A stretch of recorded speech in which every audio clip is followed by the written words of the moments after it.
Bienvenue dans ce nouveau chapitre de 3e sur l'affirmation et la mise en œuvre du projet européen. Avec comme problématique, quelles sont les étapes et les enjeux de la construction européenne?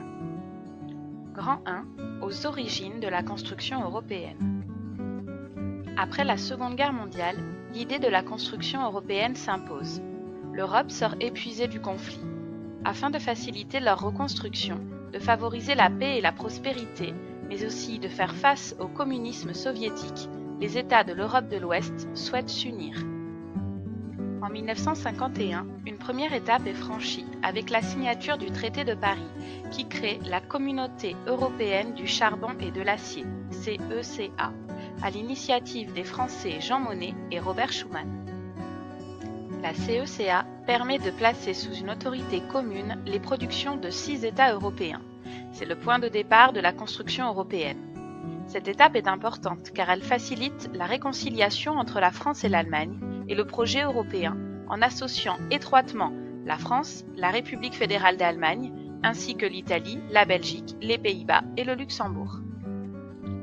Grand 2. La création de la Communauté économique européenne.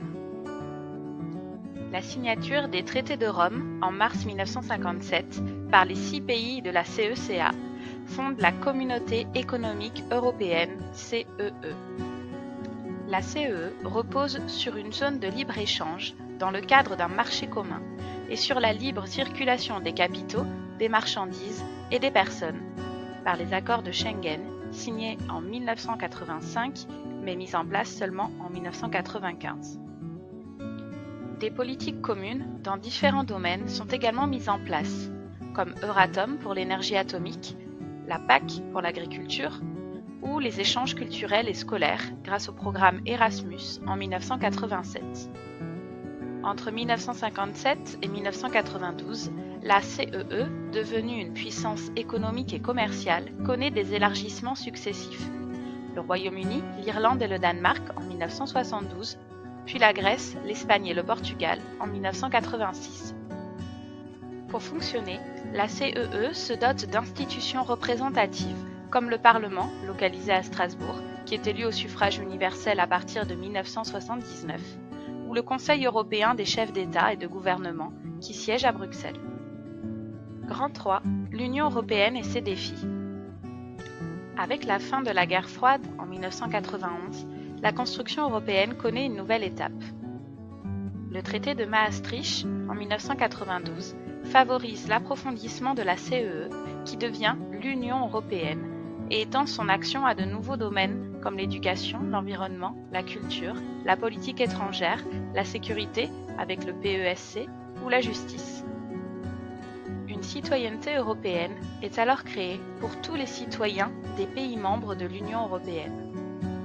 L'intégration économique est également favorisée avec la création d'une monnaie unique, l'euro, mise en circulation en janvier 2002. À partir de 1989, avec l'effondrement du bloc soviétique, la construction européenne peut désormais s'étendre à l'ensemble du continent. En 1995, l'Union européenne accueille ainsi l'Autriche, la Suède et la Finlande.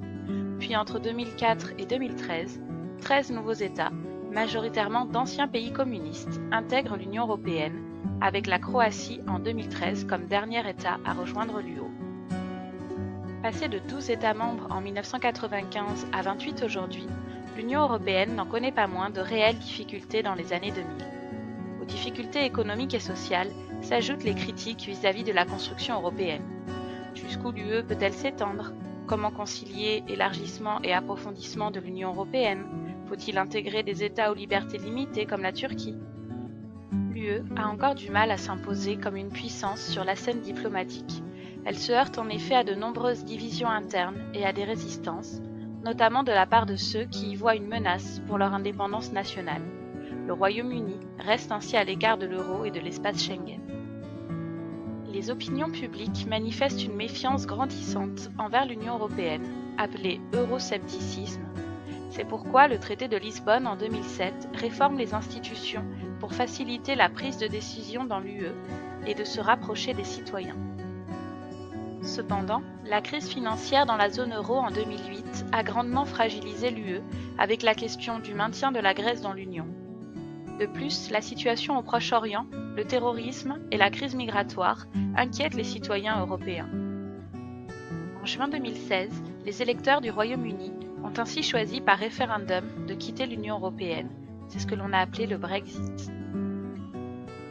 À bientôt pour d'autres chapitres sur histoiregeolesto.weebly.com.